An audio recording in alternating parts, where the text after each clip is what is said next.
Greetings from Dr. P. Ganesh Prabhu, Associate Professor from Department of Civil Engineering at Kamraj College of Engineering and Technology for the presentation on construction project scheduling. This is one of the important subjects in civil engineering. We know that construction industry is an open industry. We are investing huge amount of money for each and every project. So proper planning is highly essential. The improper planning leads to huge loss to each and every industrial experts of civil engineering. In this construction planning, we have two types of problems. First one is critical path method. Second one is PERT, program evaluation review technique. We use PERT type of problem in research oriented projects. For construction projects, we use critical path method. In this video, I am going to explain how to solve a construction project using critical path method. I will be constructing a project network doing forward and backward passes, determining the project completion time, calculating slack value,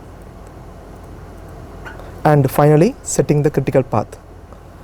I will be using this node convention here as you will find in quantitative methods. A here is the activity being described and T represent the expected activity duration or time. ES is the earliest time the activity can start, EF is the earliest finish time, LS is the latest start time, and LF is the latest finish time without extending the minimum completion time of the project. I usually like to start with sketch, make it easier when drawing the full network. Activities A and B have no precedence, so they can begin at start. Activity C needs A to be completed before it can start. D needs both A and B completed. E needs D, F needs C and E. E needs D, F needs C and E, and G depends on E. Since F and G have no succeeders,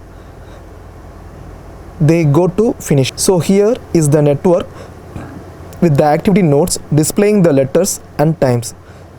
So let's do the forward pass.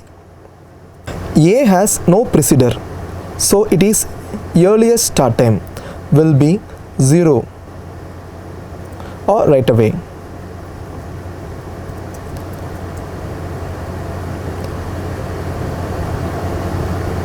Since it has 7 weeks to completed, its earliest finish time will be 0 plus 7, which gives 7. B also has an earliest start time of 0 and with an activity time of 9. It will have an earliest finish time of 9. Then now C needs A to be completed before it can start. Since the earliest finish time of A is 7, then the earliest time C can start is 7.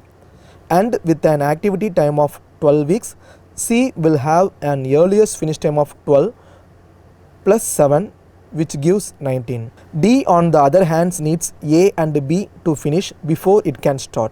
Since the earliest finish time for A and B are 7 and 9 respectively, and D needs both of them to finish in order to start, then the earliest time D can start is 9.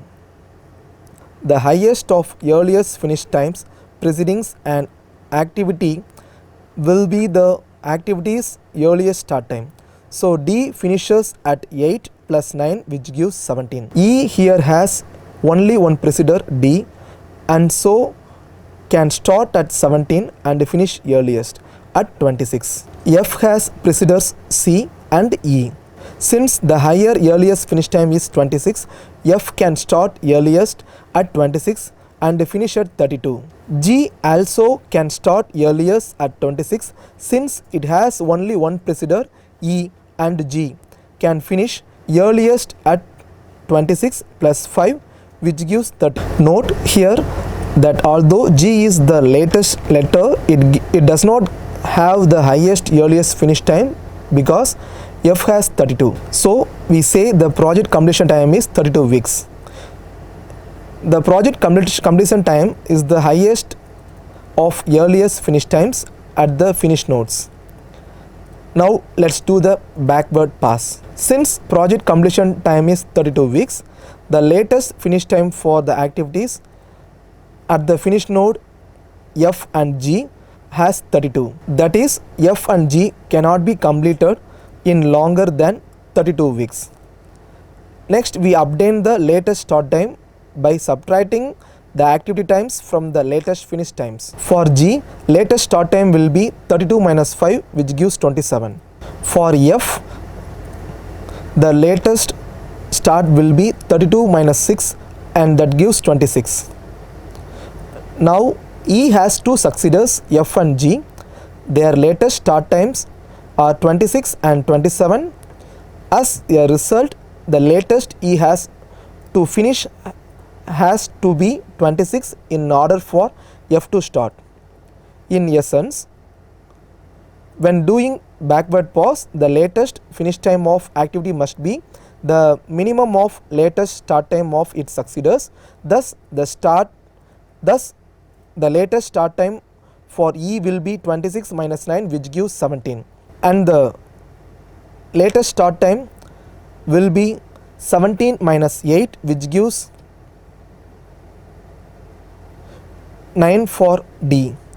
Activity C also has one succeeder F. Therefore, latest finish will be 26 for C. Latest start will be 14. A has two succeeders C and D. The minimum of their latest start is 9. So the latest finish for A will be 9 and its latest start will be 2. Activity B has one succeeder D. Activity B has one succeeder, that is D, with the latest start of 9. So the latest finish for B will be 9 and latest start will be 0. The backward pause is now complete. Now slack for the activity is defined as how long the activity can be delayed without extending or increasing the project completion time, and it is calculated as LS minus ES or LF minus EF.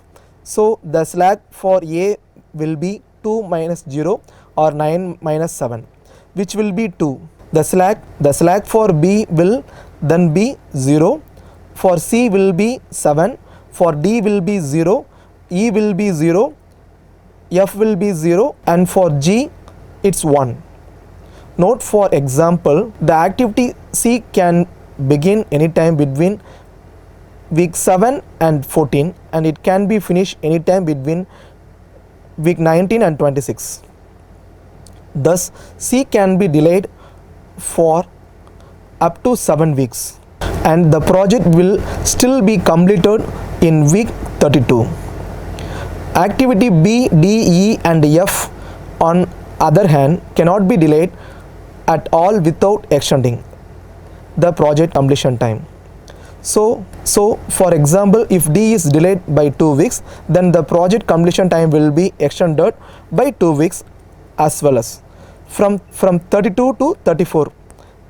The activities with 0 slack called critical activities, and they form the critical path, which is the longest path in the network. In this problem, the critical path is B, D, E and F.